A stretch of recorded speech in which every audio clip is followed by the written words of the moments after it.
Bismillahirrahmanirrahim. Assalamualaikum warahmatullahi wabarakatuh. Sahabat, baru sempat untuk menyapa seperti ini ya. Setelah beberapa konten kemudian saya hadirkan hanya sebatas suara. Baik, pada kesempatan ini kita akan membahas tentang majalah Hidayatullah edisi Juli, yaitu menggenggam hidayah di zaman fitnah.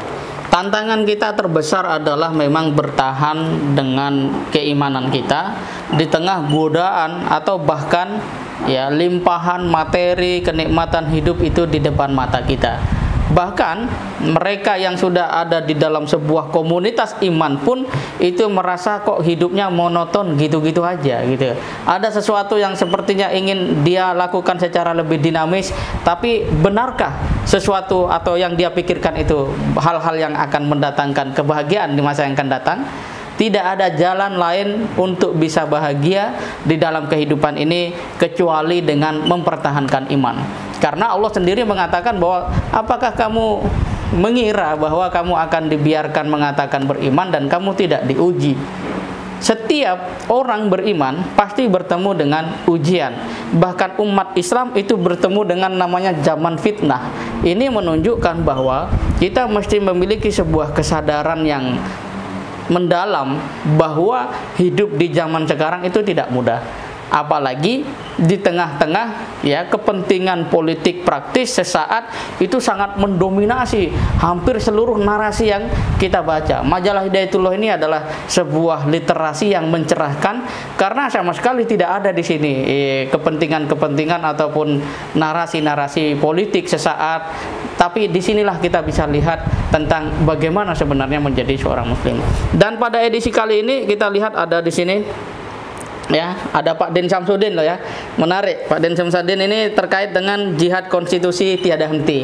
Dan kita sama-sama ketahui mulai dari RUU HIP dan seterusnya termasuk undang-undang Minerba, termasuk yang terbaru itu undang-undang yang tentang corona atau apa itu Pak Din hadir terdepan untuk menjadi pihak yang berusaha melakukan amar ma'ruf nahi munkar.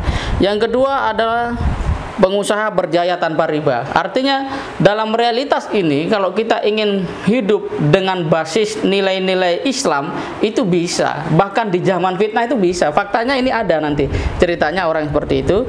Kemudian cara khalifah mengatasi krisis. Kemudian daging kurban bisa jadi haram. Wow, ini kenapa? Bisa dibaca nanti. Kemudian mengapa anak bertengkar? Ini tulisan Ustadz Muhammad Fauzil Adim. Sepintas saya baca mengapa anak bertengkar, ini penting sekali kita lihat bahwa ternyata anak bertengkar itu salah satunya adalah ada keterbatasan di dalam mengekspresikan perasaannya ataupun harapannya atau pikirannya. Oleh karena itu orang tua mesti bijak. Tidak mesti ketika kita punya 3 anak, anak ketiga menangis dan tas kita datang dan di situ ada anak kedua dan pertama, anak pertama dan kedua langsung kita suruh minta maaf. Tidak demikian. Teliti dulu apa yang terjadi. Nah ini. Dan yang satu sangat menarik buat saya adalah tentang sejarah ulama soleh yang dulunya perampok. Nah ini menarik. Jadi kalau sekarang politisi-politisi yang pengen melakukan apa istilahnya mengubah-ubah Indonesia, lebih baik ikuti jejaknya Fudel bin Iyad ini. Beliau dulunya perampok tapi kemudian menjadi seorang ulama yang soleh. Dan satu ungkapan dia yang sangat menarik saya bacakan di sini adalah, demi Allah tidak dihalalkan bagimu untuk menyakiti seekor anjing serta babi tanpa hak. Bagaimana engkau menyakiti seorang muslim? Subhanallah. Jadi kita di zaman fitnah ini harusnya menjaga persaudaraan. Jangan ada hal-hal yang membuat kita menyakiti sesama, karena itu adalah hal yang sangat besar di hadapan Allah Subhanahu wa taala.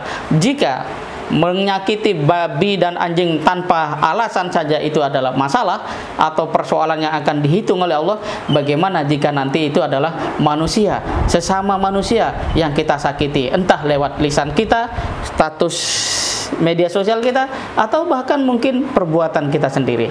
Nauzubillah. Semoga Allah Subhanahu wa taala menjaga kita dari hal-hal yang tidak berguna.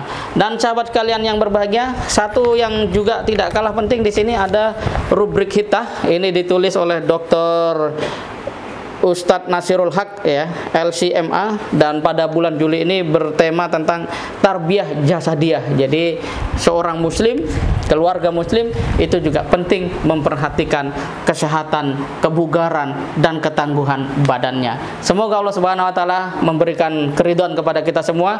Jangan lupa beli majalah ini, Anda tidak rugi. Anda membeli ini berarti Anda ikut mendukung dakwah literasi umat, dan ini adalah majalah yang hari ini masih terus berproduksi, masih terus beredar di Indonesia, di Bumi Pertiwi, dan siapa lagi yang akan sama-sama menguatkan, mensyiarkan jika bukan kita sesama kaum muslimin. Semoga bermanfaat. Assalamualaikum warahmatullahi wabarakatuh.